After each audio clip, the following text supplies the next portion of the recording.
So when we talk about the love of Allah subhanahu wa ta'ala, so I wanted this talk, the title of this talk really can be understood in two different ways. Gaining the love of Allah subhanahu wa ta'ala.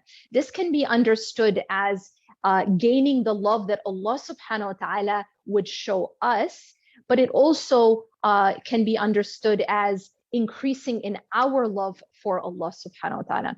And what I want to do is I want to talk about both. And because they are intimately connected, in fact, and that's probably one of the take-home messages I want people to go home with or be home with, because you're already home. But basically, this is probably that take-home message, which is that, oftentimes there's this question, right? Like, where do I stand with Allah subhanahu wa ta'ala? Does Allah love me? This question is actually a little bit easier to answer than we would think. But if you want to know where you stand with Allah subhanahu wa ta'ala, take a look at where Allah stands with you.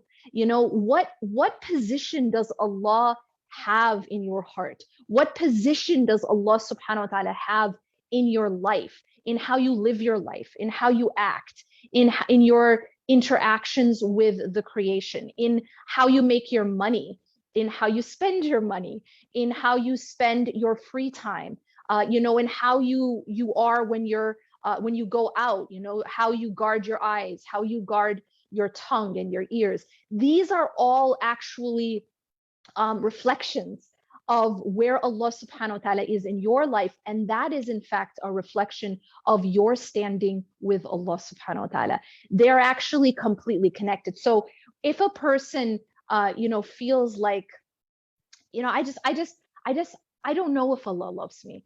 Ask yourself, do you love Allah? Because the more that you love Allah subhanahu wa ta'ala, the more Allah loves you. And it's when Allah subhanahu wa ta'ala loves us, because sometimes we have to, sometimes we think of it backwards.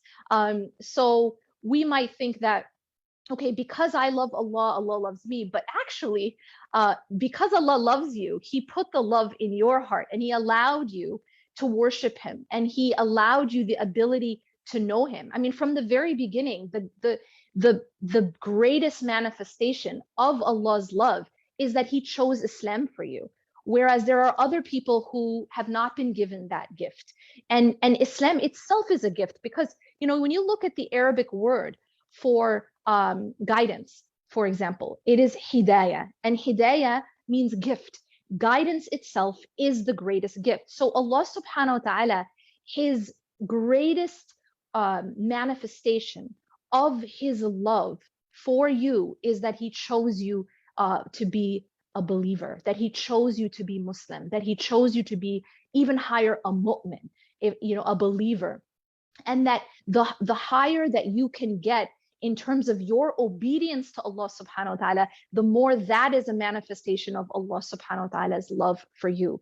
So asking this question of where does Allah stand in my life and in my heart is a very, very essential question.